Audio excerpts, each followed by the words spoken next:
अच्छा, कई बार ये प्रश्न खड़ा होता है लोगों के अंदर कि ये शिव कौन है, ये भगवान शंकर कौन है, ये राम कौन है, ये कृष्ण कौन है, ये दुर्गा मैया कौन है, हम नाम किसका जपें, कंफ्यूज हो जाते हैं लोग।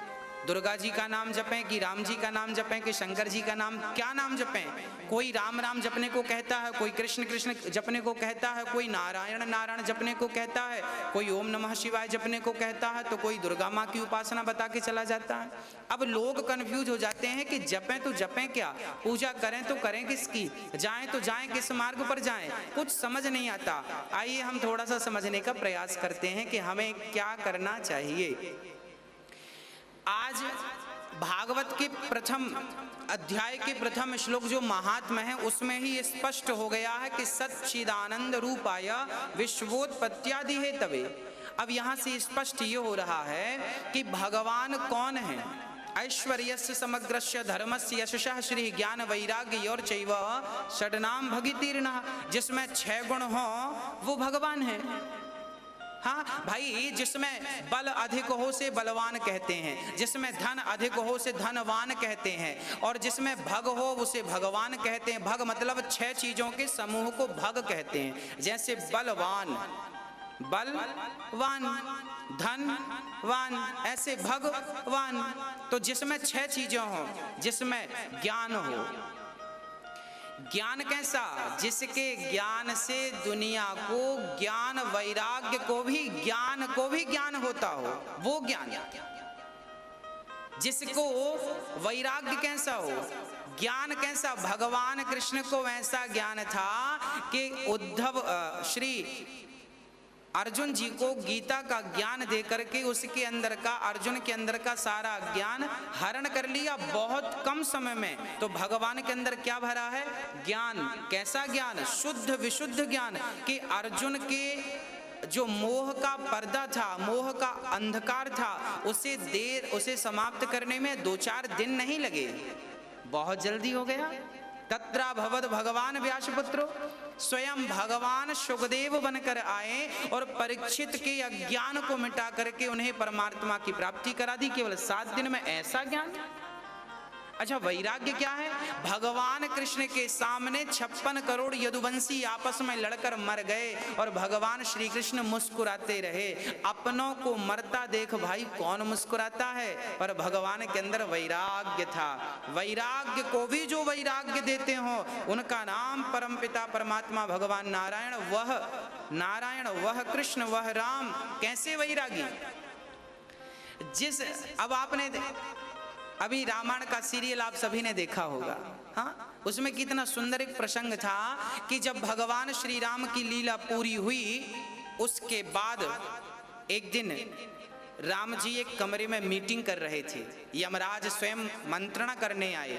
उसी समय उनके पास दुर्वासा जी आ गए। अच्छा, आदेश क्या था राम जी का, लक्ष्मण जी को आदेश दिया था कि जब तक हमारी मीटिंग पूरी ना हो जाए तब तक कोई आ नहीं सकता, और यदि कोई आएगा तो हम उसे मृत्यु दंड देंगे। द्वार पर कौन खड़ा हो गया, श्री लक्ष्मण जी पहरा देने लगे कि कोई आ ना सके। अब राम जी की मीटिंग चालू हुई, श्री लक्ष्मण जी द्वार पर खड़े हो गए। उसी क्षण श्री दुर्वासा जी महाराज आए और दुर्वासा जी बोले हमें राम से अर्जेंट मिलना है। लक्ष्मण जी बोले सरकार थोड़ी देर रुक जाइए, राम जी का आदेश है कि किसी को अंदर आने नहीं देना है। दुर्वासा जी बिगड़ गए। दुर्वासा जी ने कहा मैं पूरी अयोध्या को नष्ट कर दूंगा श्राप देकर। तब लक्ष्मण जी ने मन में विचार किया कि सारी अयोध्या का मरना ना हो, इसलिए मैं ही ये श्राप स्वीकार कर लूं।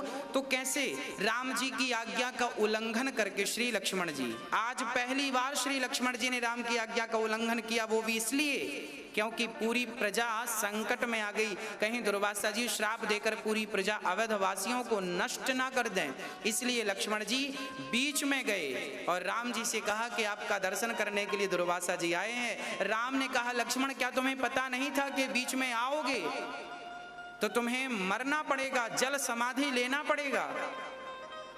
लक्ष्मण जी ने कहा प्रभु मुझे पता था।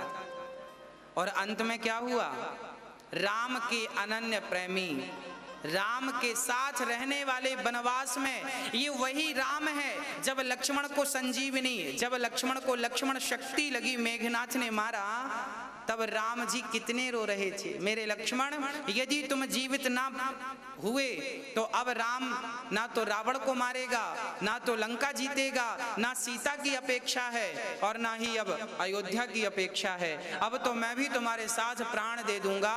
जो राम श्री लक्ष्मण के बिना रोते बिलखते थे, आज उन राम के सामने लक्ष्मण जी जल समाधि ले गए। राम के अंदर का वैराग्य तो देखिए। बाद में फिर तुरंत कुछ समय बाद राम ने भी फिर जल समाधि ली। ये तो अंतिम लीला थी, ये तो अंतिम लीला थी, पर परमात्मा का वैराग्य कितना प्रबल था। हाँ, हम संसार में यदि पत्नी से, पति से, बेटों से यदि प्रेम करते हैं और उसके बाद उस प्रेम को हटाने का कोई कहे कि भाई बहुत प्रेम कर लिया पत्नी से, बहुत प्रेम कर लिया बच्चों से, बहुत प्रेम कर लिया धन दौलत से, अब प्रेम भगवान से कर लो, तो हम संसार के लोगों का मन हटता नहीं है पत्नी पति, बेटा बेटी, धन दौलत से, जल्दी से हटता नहीं है। पर राम का मन लक्ष्मण में लगा था, पर राम का मन लक्ष्मण से हट गया अर्थात राम जी फिर रोए नहीं कि मेरा लक्ष्मण, क्योंकि वो लीला थी और फिर राम जी चले गए धराधाम को छोड़कर। पर ये बात क्यों कह रहा हूं मैं, क्योंकि श्री राम और श्री कृष्ण के अंदर वैराग्य था। तो ज्ञान गीता जैसा और वैराग्य ऐसा, तो जिसके अंदर ज्ञान हो, वैराग्य हो, जिसका यश चारों तरफ हो, हाँ, जिसका ऐश्वर्य तीनों लोकों में फैला हो, पाताल तक फैला हो, सत्य लोक तक फैला हो, ऐश्वर्य यश, हाँ, जिसके अंदर ज्ञान हो, वैराग्य हो, ऐसे परमात्मा को भगवान कहते हैं। और यह भगवान ही तीन रूपों में, जब भगवान को सृष्टि करनी हुई तो भगवान तीन रूपों में प्रकट हो गए। वह राम ही, वह नारायण ही शिव रूप में प्रकट हो गए, वह नारायण ही ब्रह्मा रूप में प्रकट हो गए, और तीन बनकर के इन्होंने सृष्टि को उत्पन्न किया, पालन किया और शिव बनकर संहार कर दिया। तो सत्य चित आनंद, हाँ, ये जो तीन है ना, सत्य चित आनंद, ये ब्रह्मा विष्णु महेश का स्वरूप है। वह एक ही तीन भागों में विभक्त होके अनेक लीलाएं कर रहे हैं, अनेक लीला। और हम कंफ्यूज होते हैं कि ब्रह्मा ये तो फिर विष्णु बड़े, तो फिर शिव बड़े, तो ये बड़ा, कोई बड़ा और कोई छोटा नहीं है। और हमारे नारायण, हमारे सनातन धर्म में जो भगवान है वो एक ही है, एको ब्रह्म द्वितीयो नास्ति, ईश्वर एक है, ना दो थे, ना दो हैं और ना दो हो सकते हैं, ईश्वर एक ही है।